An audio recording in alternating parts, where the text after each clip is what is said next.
Kuna kipindi utahisi umechoka na kila kitu, sio kwa sababu wewe ni dhaifu, bali kwa sababu umebeba mengi bila kupumzika. Mwisho wa siku, maisha hayatapima ulisema nini, yatapima ulisimama vipi ulipokuwa karibu kuanguka.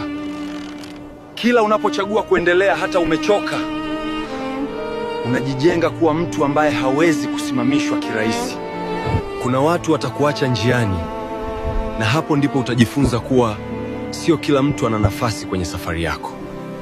Ukweli mchungu ni huu: hakuna atakayekuja kukuokoa.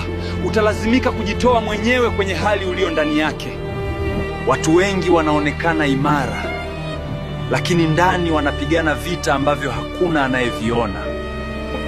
Maisha yatakufundisha kwa njia ngumu, si kwa sababu yanakuchukia, bali kwa sababu yanakuandaa kuwa mtu wa kiwango kingine.